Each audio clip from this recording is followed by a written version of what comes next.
Hi, Felix. I'm Sarah from The Upcoming. A real pleasure to be able to speak to you today. Oh, nice to meet you. Thank you for having me. So for people who don't know anything about the film, I guess the title is kind of an indication of what it's about, but can you give us a glimpse of McEnroe?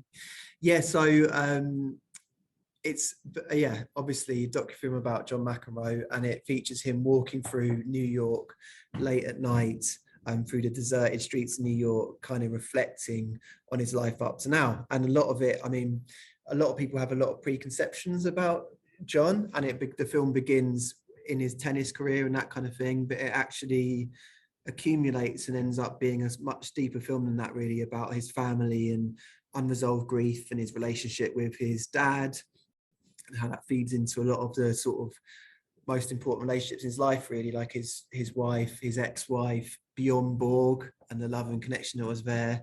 And so that's McEnroe. And of course, people might know you mostly from your work in the Maccabees, but it's not actually your first film soundtrack, because you did also for the cricket film The Edge. Yeah. So what was the appeal for you in taking on this, and working with Barney Douglas? Well, so me and Barney had done The Edge before, and that The Edge couldn't be more, like, it was almost like bizarre how close that was to my life situation at the time, because I really loved cricket, but also it was about a lot of that England team like struggling with their lives after retirement, and that feeling of like cost of greatness and what you do with loss and all that kind of thing, especially from a male perspective. And my band had just broken up, so I was sort of going through similar things and end up making music that kind of I felt quite connected to. And then so Barney just, had this idea for the film with John, and John's someone who's quite hard to gain the trust of. But he eventually sort of, bought into it. And Barney was keen for me to do music again, so that was me. And I was sort of, in terms of a process of like the palette or the music I was making, it was slightly, well, it's complex because John is complex, but also he's like loves rock and roll guitar music. So I had the first chat I had with him. He was keen to know like who the guy making the music was and whatever. And he said to me, just don't make it sound like Titanic, okay? That was all he said to me. So I was like, okay, not Titanic, got it. And so I sort of embarked on the music like that, but me and Barney had this idea that it would be, it would have more in common with films like Heat and stuff like that, like American 80s films, where it's like all that neon late night thing. So I ended up trying to appease John with some sort of guitar solo moments, but also just to try and make it a film that matched the storytelling, in that there was like underneath the sort of like rock and roll drama, there's like melancholy and tenderness and like unresolved angst and all that kind of thing. So it was like, there's quite a few things at play to try and suggest with just guitars, but I love doing it. And yeah, you were mentioning there that you did meet John. So like, what was the process? How much had you already seen of the film before you started writing music? Or, did you have the finished film there in front of you before you began? And, and how much did you have to speak to John or be involved in any other parts of the making in order to make the soundtrack work? Yeah, well, what I've learned with, what I'm learning with making films is that you can have all kinds of preconceived notions of what you're going to use, where and whatever, but eventually you just end up responding to what the film that gets delivered, and that's almost always when the best things happen, where you're just like watching a film for the first time. And like I sort of said at the start, it was surprising to me how tender and melancholic it was, especially with John's relationship with his dad. And I actually cried the first couple of times I watched the film before I'd made any music to it. And so I kind of just wanted to make sure I put that sadness in it, but actually just sort of respond to that you just feel how I naturally responded to it in lots of ways.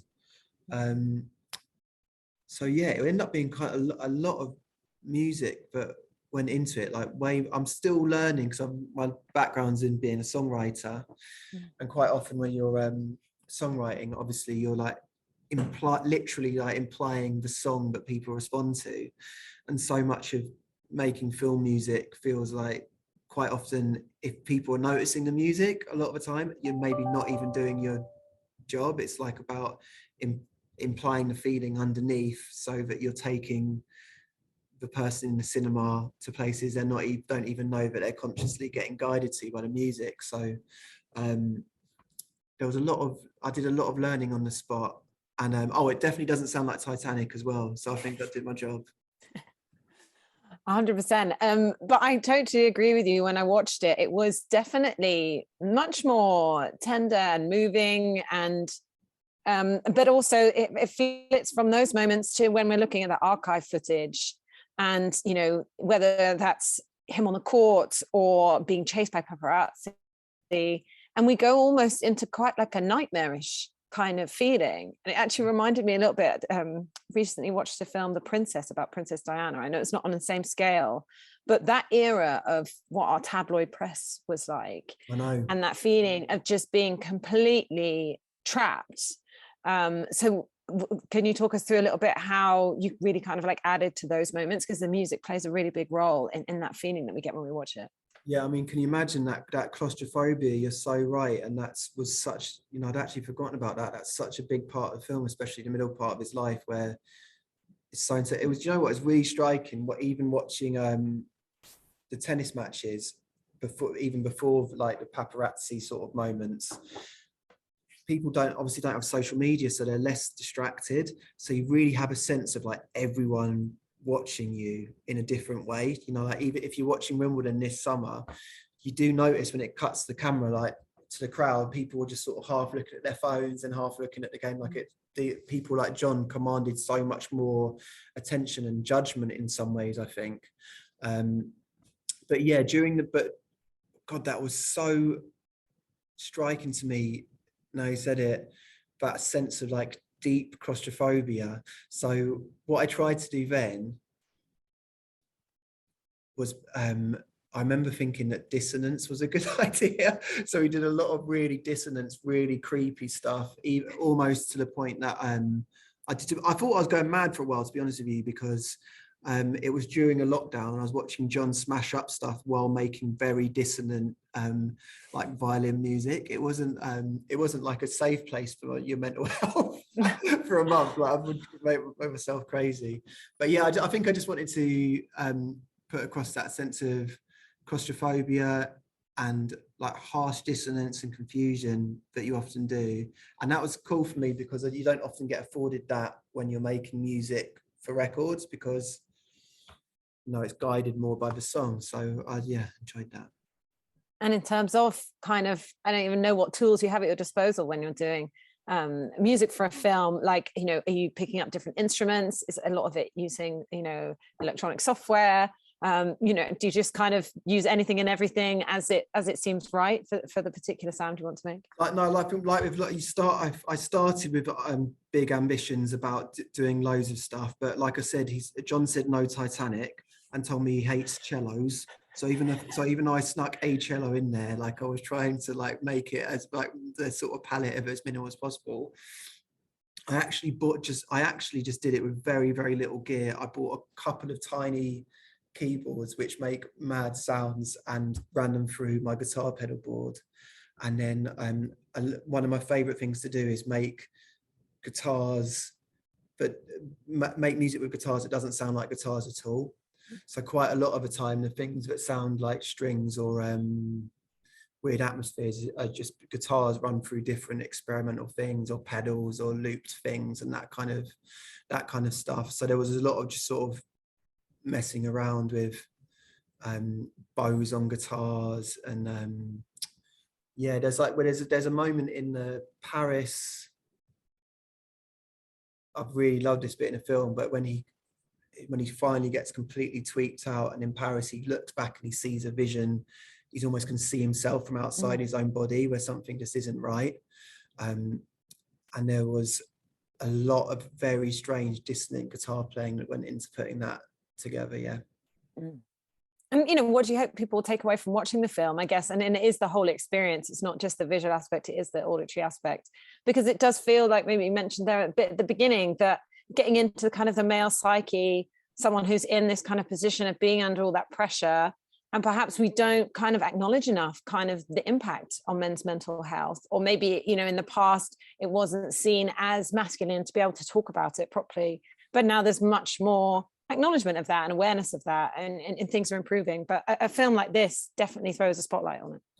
God, totally. I really felt that. And I think the most poignant element of that I felt when watching it was just that exploration, which I think anyone can connect with, is like, what are we putting our life into, and what are those feelings actually about?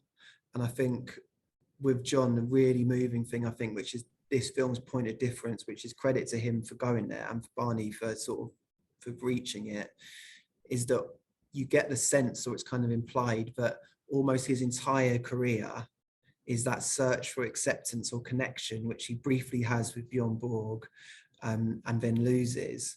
And then when his dad's becoming very ill and eventually dies at the end, you sense like it was all because John was trying to hear something from his dad, which he never did.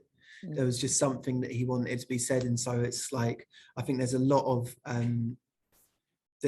maleness in that, isn't it? You know, about people being uncommunicative and things like that, and searching for acceptance in places that maybe you don't always get it. So I thought that was, I think that's something that pretty much everyone will be able to relate to some degree in their lives. So I think it was credit to John for putting himself in that exposed the situation to say it like that. And have you heard from John what he thinks about the film, but particularly the music? Yeah, he said it definitely doesn't sound like Titanic. And what else did he say? Do you know what? I saw him in New York. We went out for the film premiere, and he's so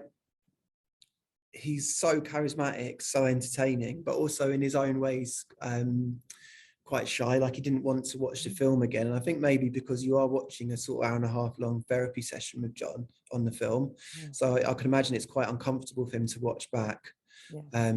But he's a kind of person, I think, that if he didn't like it, you'd know. You know what I mean? 100%. So the fact that he's gone there and he's sort of proud of it, it just speaks for itself, because, as he said, he's been under such a level of surveillance almost for his entire life, as he seems. But his guard has been fully up for a period of time. So I think to be able to get inside it was like a sort of rare privilege, really, for everyone. And it's like there for people to sort of experience if they want, you know, in cinema, which is cool. And what's next for you? Are you doing another film? Will we ever see the Maccabees on stage again? Oh, yeah, I don't know the Maccabees. It was 5 years since the last Maccabees gig. And I saw you at Latitude, I think, one of your last summers. Yeah, that would have been the last thing one of the last things that we did. Yeah, I can't work out if that feels like 2 lifetimes ago or like yesterday. But I don't think so, the Maccabees. But I'm doing plenty of other stuff. I'm making another record at the moment.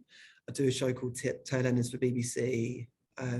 Just written a book, and so I've ended up doing so many different things on the other side of the Maccabees, which I think I probably wouldn't have done without a band. But yeah, it's similar to retiring from a tennis career. You just got to work out what's the point of it all is and what you're doing.